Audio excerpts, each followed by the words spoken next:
laughed at the maid before they realized whose life she had once saved. Naomi Carter's hands trembled slightly as she adjusted the silver tray beneath the glow of crystal chandeliers worth more than her mother's apartment building in Brooklyn. Around her, the grand ballroom of the Moretti estate shimmered with old money and quiet arrogance. Women in designer gowns floated beneath golden light like living sculptures, while men in tailored tuxedos discussed stocks, politics, and charities they barely cared about. Naomi kept her eyes lowered the way she always did during Adrian Moretti's events. Invisible workers survived longer in worlds like this. That was one lesson life had taught her early. The engagement party was supposed to be simple. Smile politely, refill champagne glasses, stay out of photographs, leave unnoticed. But the moment Vanessa Sinclair entered the ballroom wearing a diamond necklace that looked like frozen starlight wrapped around her throat, Naomi felt the atmosphere change. Vanessa didn't walk into rooms. She arrived inside them like someone expecting applause.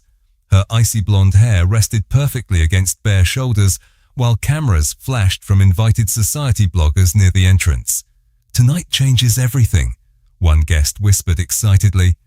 Naomi moved carefully between tables, balancing crystal flutes while soft piano music drifted through the mansion. She almost made it through the crowd unnoticed until a sudden elbow clipped her tray near the center of the ballroom. Champagne splashed across Vanessa's silver gown. The room froze. A single sharp inhale moved through the guests like wind through dry leaves. Naomi immediately stepped back. "I'm so sorry," she whispered instinctively, though deep down she knew she hadn't touched her. Vanessa looked down at the stains spreading across the expensive fabric. For 1 second, her expression remained calm. Then her eyes slowly lifted toward Naomi, and something cruel awakened behind them. "You stupid maid," Vanessa said loudly enough for the entire ballroom to hear. Conversations stopped instantly. Naomi's stomach tightened. "Miss Sinclair, it was an accident," she said quietly. "An accident?" Vanessa laughed coldly. "Do you even understand how much this dress cost?" Several guests smirked. Someone muttered, "Probably more than she makes in a year." Soft laughter spread across the room. Naomi felt heat crawl into her face, but she kept her posture straight. Humiliation always felt worse when rich people turned it into entertainment. Then Vanessa suddenly touched her neck. Her expression shifted dramatically. "Wait." Her voice sharpened. "My necklace." Silence crashed down over the ballroom. Vanessa stared at her empty collarbone in disbelief before turning slowly toward Naomi. "Where is it?" Naomi blinked in confusion. "What?" "My diamond necklace," Vanessa snapped. "It was here 5 seconds ago." Guests immediately stepped back from Naomi as though shame itself carried a scent. A man near the bar whispered, "You've got to be kidding me." Another guest pulled out a phone. Naomi's chest tightened painfully as every eye in the ballroom settled onto her dark skin, her simple black uniform, her trembling hands. Vanessa stepped closer. "Security," she called coldly. "Don't let her leave." 2 guards immediately approached. Naomi's pulse hammered in her ears. "I didn't take anything," she whispered, but her voice sounded painfully small beneath the glittering lights. Vanessa folded her arms slowly. "Then maybe you won't mind if they search you in front of everyone." The room went completely silent. Naomi could feel every pair of eyes in the ballroom pressing against her like cold rain against glass. The piano music had stopped completely now, leaving only the faint crackling of candle flames and the soft hum of phones recording what was quickly becoming the night's favorite source of entertainment. One of the security guards stepped closer. "Miss, we need you to come with us," he said carefully, though his voice already carried the assumption of guilt. Naomi swallowed hard. "I did not take anything," she repeated, her fingers tightening around the silver tray until her knuckles ached. Vanessa crossed her arms dramatically, diamonds sparkling from the bracelets still hanging around her wrist. "Then this should not be a problem," she said with a smile that never reached her eyes. "Unless you have something to hide," A few guests laughed softly. Naomi recognized some of them, people she had served coffee to for nearly 2 years. People whose coats she had carried during winter storms, people who smiled politely at her during charity dinners and ignored her existence 5 minutes later. None of them defended her now, not one. A woman near the grand staircase tilted her champagne glass and whispered loudly enough to be heard. Honestly, Adrian should hire better staff. Another guest replied, "These girls come from nothing and suddenly stand near expensive jewelry. What do people expect?" Naomi felt the humiliation settle deep into her chest like a stone. She wanted to disappear, but more than that, she wanted to protect the tiny piece of dignity she still had left. "Please," she said quietly, looking toward Vanessa. "You know I did not steal your necklace." Vanessa's expression hardened instantly. "Do not tell me what I know." Then she turned toward the guards. "Search her bag." Naomi's breath caught. Her small black purse sat beside the dessert table near the kitchen entrance. One of the guards retrieved it while dozens of wealthy strangers watched with open curiosity. The ballroom no longer felt like a celebration. It felt like a courtroom where the verdict had already been decided.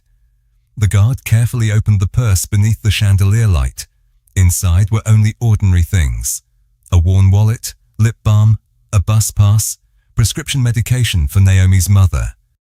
And folded neatly at the bottom, an old white handkerchief embroidered with the initials D.C., her father's.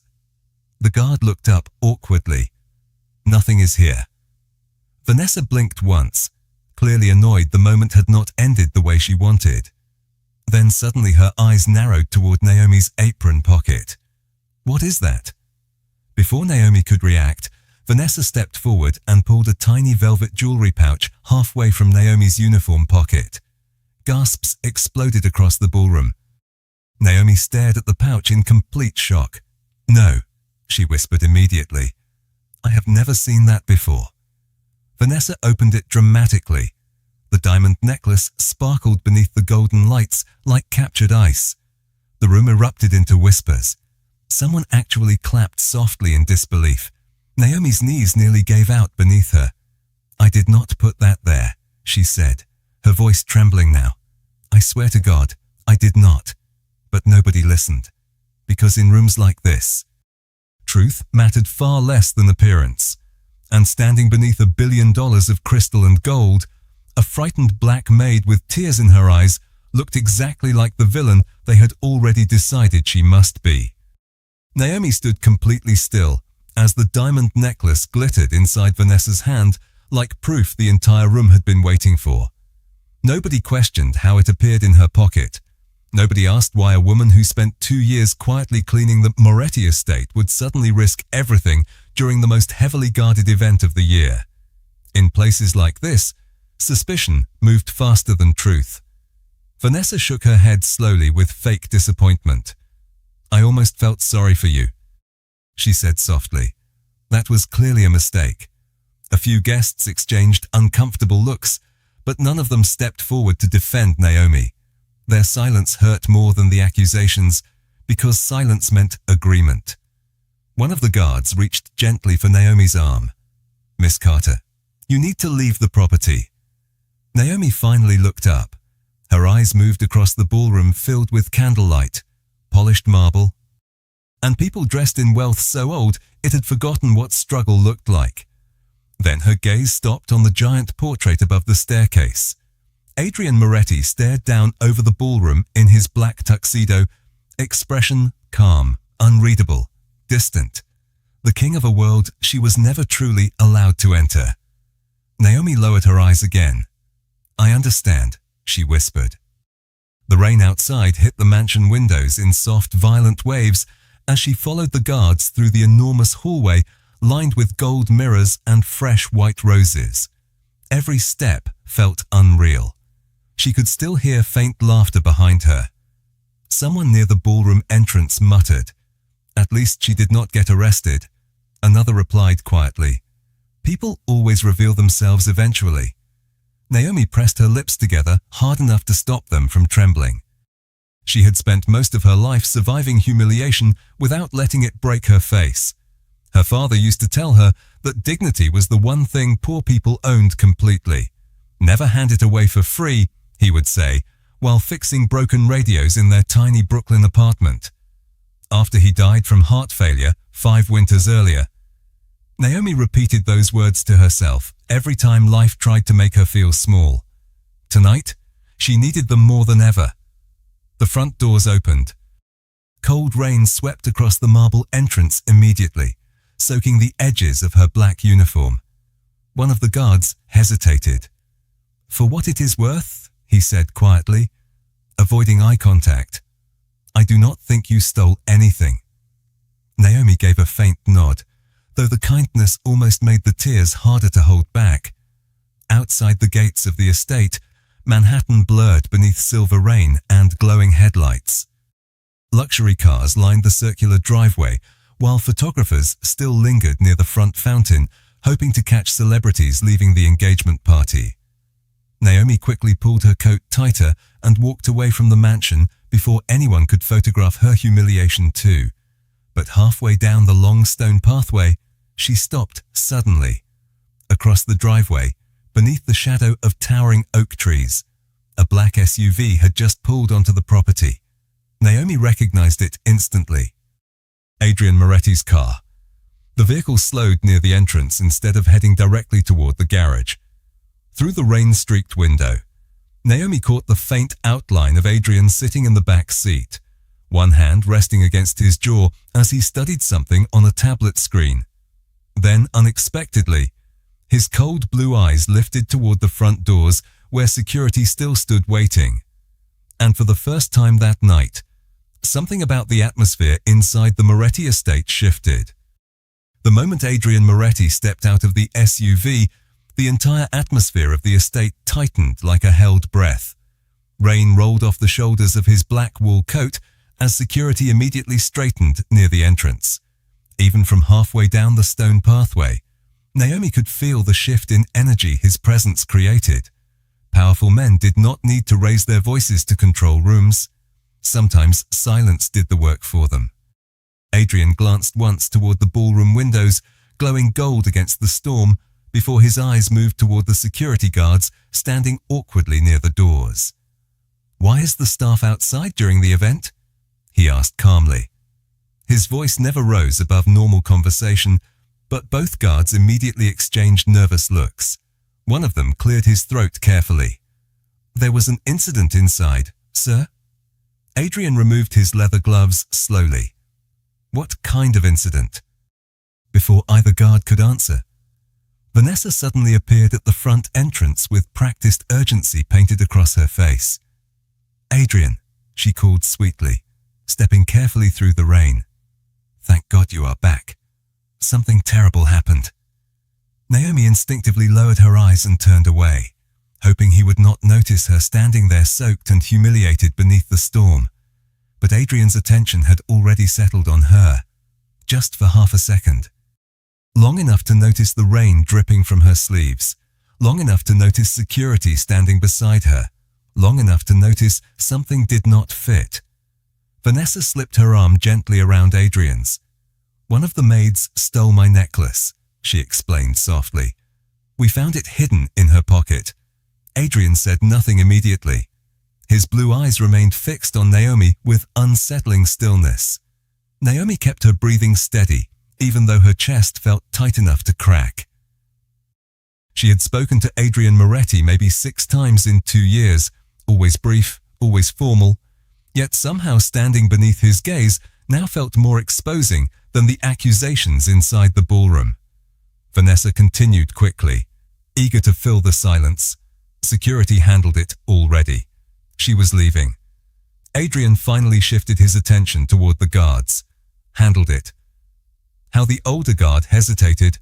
Miss Carter was escorted off the property. "Sir? Miss Carter?" Adrian repeated quietly, as if testing the name against a memory. Rain tapped softly against the marble steps, while distant thunder rolled over Manhattan. Inside the ballroom, guests had slowly returned to drinking and gossiping, believing the unpleasant moment was already finished. But outside, something colder had settled into the air. Adrian's gaze moved back toward Naomi again. For the first time since the nightmare began, someone actually looked at her instead of through her. Not at her uniform. Not at her skin color. At her. Vanessa forced a nervous smile. It is embarrassing, honestly. I try to avoid making a scene, but these situations have to be handled firmly, or staff start believing rules do not apply to them. Naomi felt the words hit harder than the rain, yet Adrian's expression did not change. If anything, it became quieter, more dangerous in its stillness.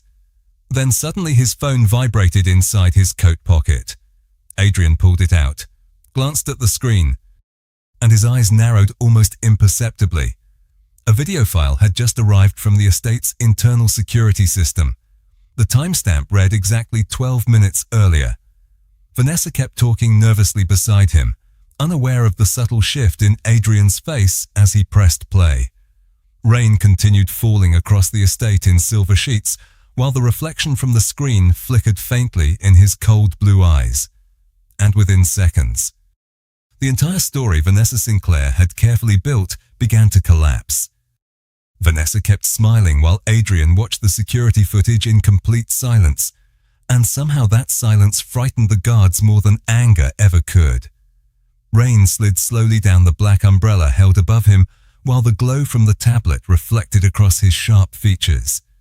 Naomi stood frozen near the edge of the driveway, soaked to the skin and barely breathing.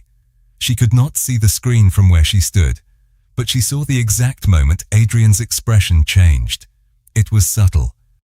Just a slight tightening near his jaw, a stillness settling deeper into his eyes.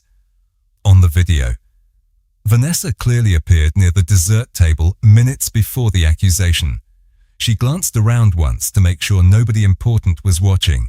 Then, with smooth, deliberate movement, she slipped the velvet jewelry pouch directly into Naomi's apron pocket, while Naomi balanced a tray beside the champagne tower, completely unaware. Adrian replayed the footage twice without speaking. Vanessa's confidence slowly began to crack beneath the weight of his silence. "Adrian," she asked carefully, "what is wrong?" He locked the tablet screen and handed it calmly to the head of security beside him. "Bring everyone back to the ballroom," he said quietly. The guard hesitated. "Everyone." Sir Adrian adjusted the cuff of his coat with slow precision. "Did I stutter?" "No, sir." Within minutes. Guests who had already returned to drinking and gossiping found themselves called back toward the center of the ballroom. Confused murmurs spread beneath the chandeliers as musicians stopped playing once again. Some assumed Adrian planned to smooth over the scandal before reporters caught rumors online. Others expected Naomi to be publicly arrested. Nobody expected what was actually coming. Naomi remained near the entrance, uncertain whether she should leave or stay. Then Adrian turned toward her directly for the first time all night. "Miss Carter," he said calmly, "you will come inside." The words landed like a shockwave. Vanessa blinked rapidly. "Adrian, surely this is unnecessary." He ignored her completely. Naomi slowly followed behind him through the enormous marble hallway, while rainwater dripped softly from the hem of her coat onto floors polished so perfectly they reflected the chandelier light like glass. Guests fell silent the moment Adrian entered the ballroom again.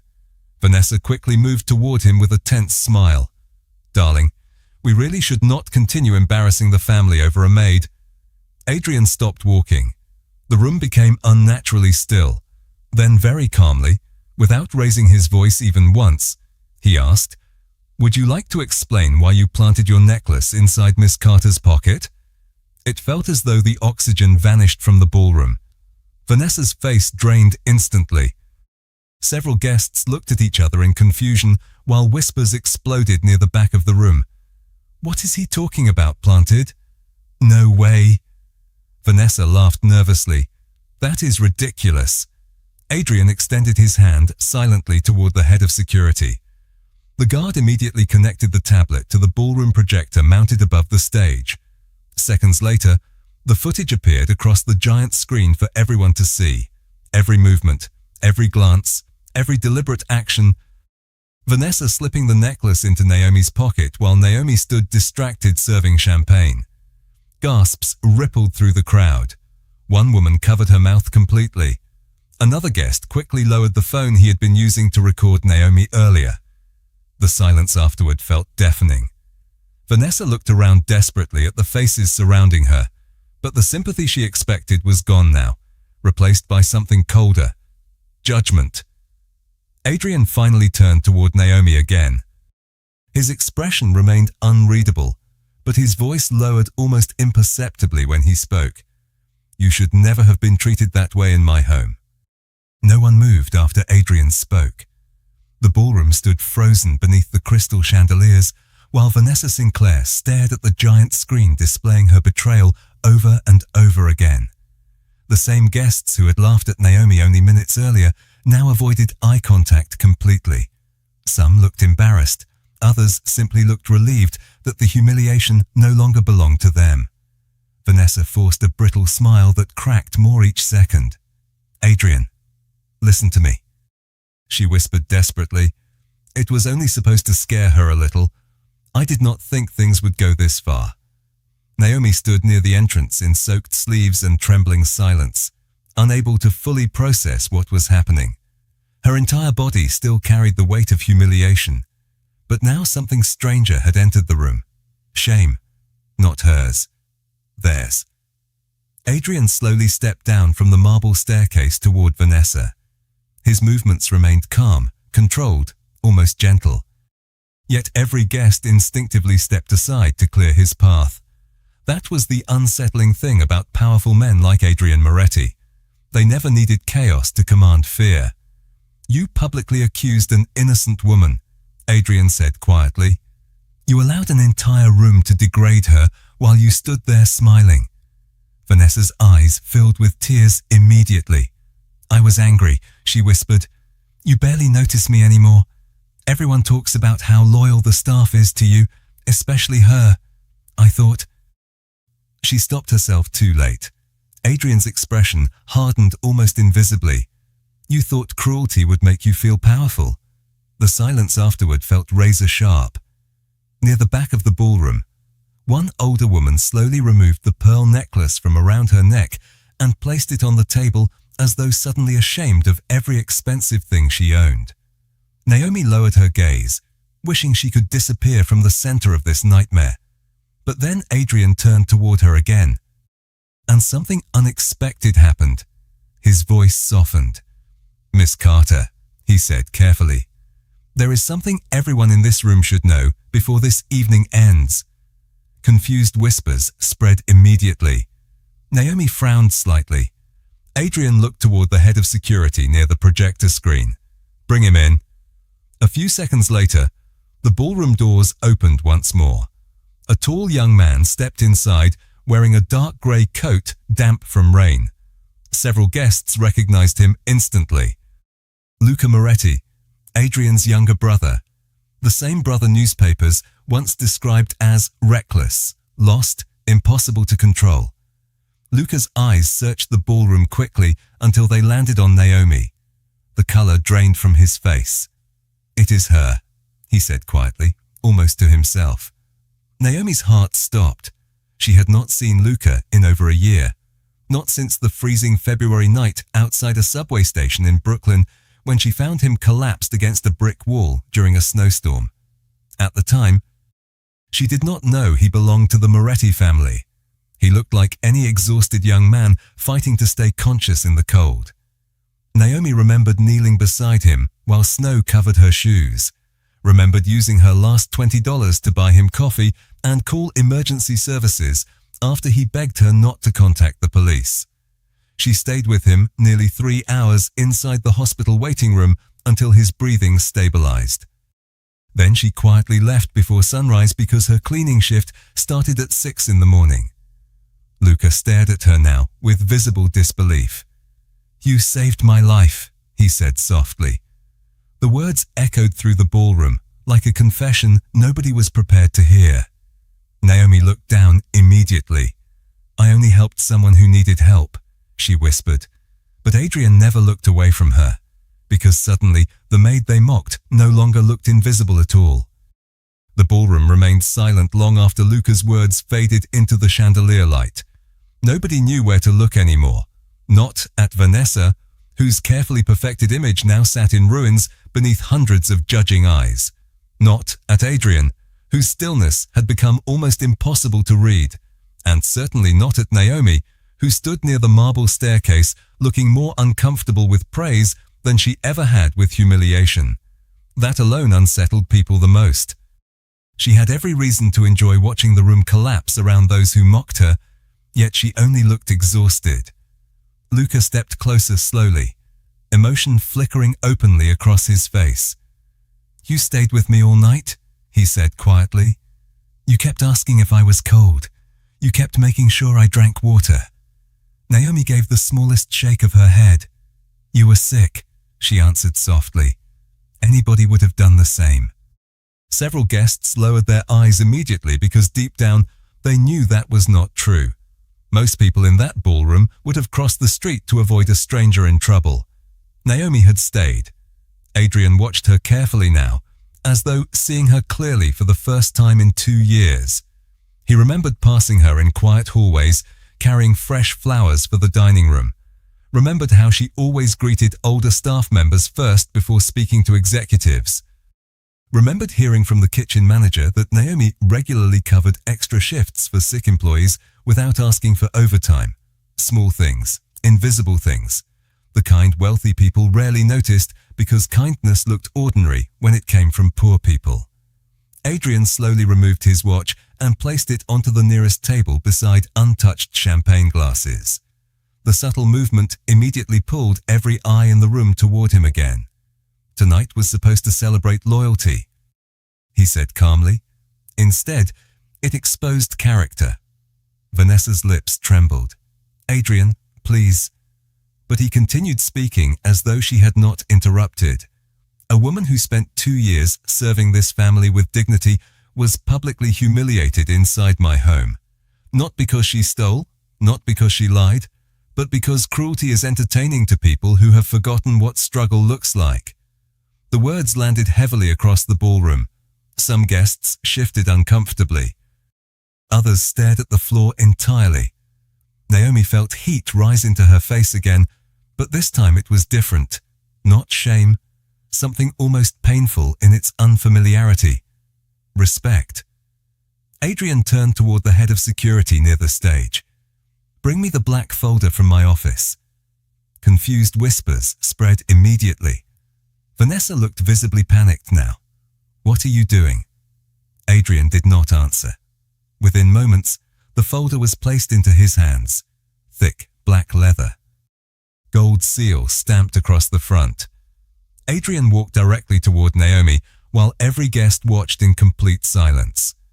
Rain still shimmered faintly across the windows behind him, turning the ballroom lights soft and silver. When he stopped in front of her, Naomi instinctively stepped back slightly. Adrian opened the folder carefully and removed a set of documents along with a silver key resting inside velvet lining. 3 months ago, he said quietly enough that the room leaned closer to here. "My legal team purchased a small art building in Brooklyn scheduled for demolition." Naomi frowned in confusion. Adrian's eyes remained fixed on hers. "Yesterday, I signed ownership of that building over to Naomi Carter." Gasps broke across the ballroom again. Naomi stared at him completely speechless. Adrian held out the silver key. "The first floor has already been renovated into a community art studio in your father's name." Naomi's breath caught instantly. Nobody in the room had known her father was an artist. Nobody except Adrian. Naomi stared at the silver key resting in Adrian's hand as though it belonged to another universe entirely. The ballroom lights reflected softly against the polished metal, while whispers spread through the crowd like wildfire trapped beneath crystal ceilings. "An art studio," one guest murmured in disbelief. Another whispered, "For the maid." But Adrian never looked away from Naomi. "Your father painted murals in Brooklyn for 23 years, he said quietly. after he passed away. Most of them were covered by advertisements within 6 months. Naomi's throat tightened instantly. Very few people knew that part of her life. Fewer still understood what those murals meant to her father. He used to bring Naomi with him on weekends, carrying paint buckets nearly half her size, while jazz music played from an old radio balanced on folding chairs. Art should make poor neighborhoods feel seen too. He would always tell her. After his death, Naomi stopped painting almost completely. Survival became more important than dreams. Adrian extended the key slightly closer. The studio will provide free classes for kids in Brooklyn starting this fall. Naomi looked at him with stunned confusion. "Why would you do this for me?" she asked softly. The question lingered heavily in the ballroom because everyone there secretly wanted the same answer. Powerful men rarely gave without expecting ownership in return. Adrian remained silent for a moment before answering.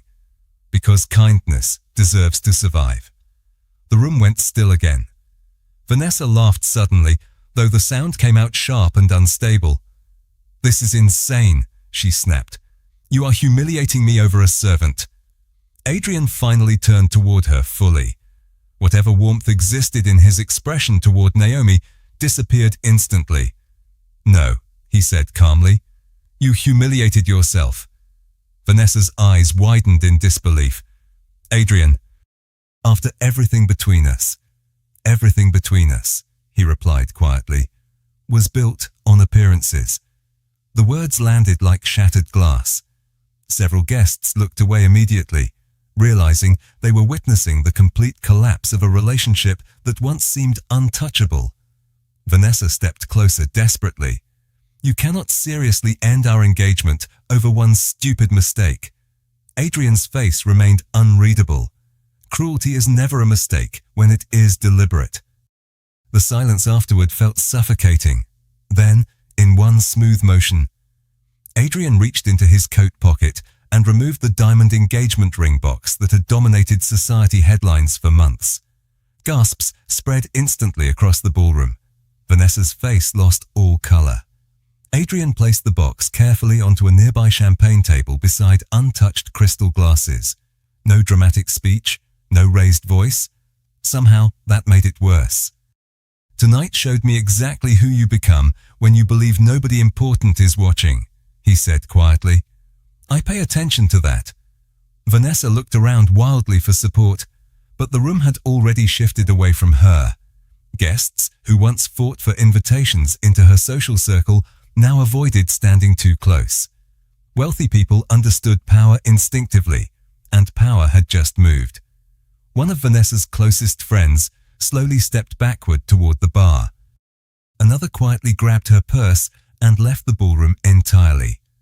Naomi watched everything unfold with overwhelming discomfort. None of this felt real. Just an hour earlier, she had been standing outside in the rain, believing her life was ruined. Now the same room that mocked her stood silent, while the most powerful man in Manhattan defended her dignity without raising his voice once. Adrian looked back toward Naomi again, softer this time. "Your father once painted a mural called The Worth of Small Things," he said. Naomi's eyes widened immediately. She had not heard that title spoken aloud in years. Adrian continued quietly. "I think he was right." And suddenly, for the first time that night, Naomi felt tears she could no longer hold back.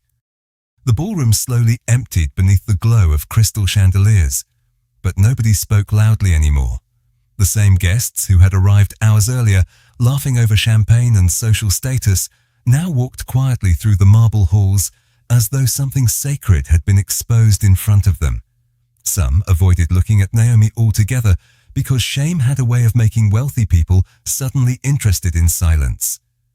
Vanessa Sinclair disappeared upstairs, surrounded by assistants and broken dignity, while reporters outside the estate continued waiting in the rain without realizing the real story had already happened inside.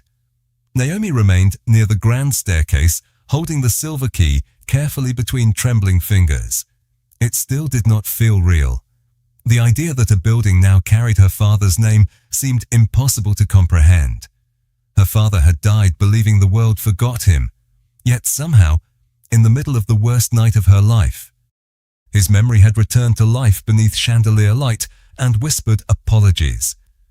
Adrian stood several feet away, speaking quietly with his legal team, while staff members slowly cleaned abandoned champagne glasses from the tables.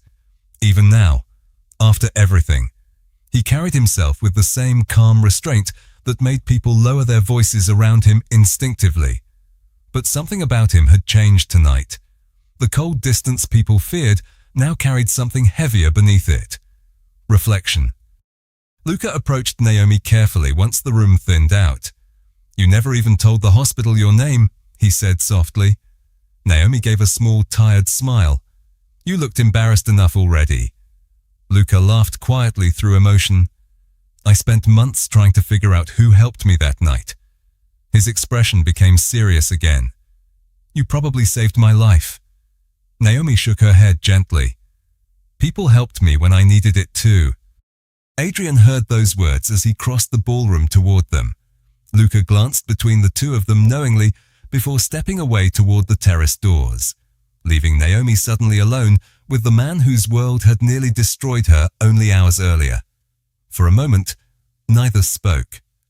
Rain continued sliding softly against the tall windows while workers extinguished candles one by one throughout the ballroom. Finally, Adrian looked toward the silver key in Naomi's hand. "Your father painted one mural only 3 blocks from where I grew up," he said quietly. Naomi blinked in surprise. Adrian's gaze remained fixed on the rain outside. A little girl handing flowers to strangers. Naomi's chest tightened immediately. She remembered helping paint those tiny yellow flowers when she was 9 years old. He believed beauty should exist even where people suffer. Adrian continued, "I used to walk past that wall every morning before school." Naomi looked at him differently then, not as the untouchable man from newspaper covers or whispered rumors, just a man carrying memories he rarely allowed anyone to see. Adrian finally turned toward her fully.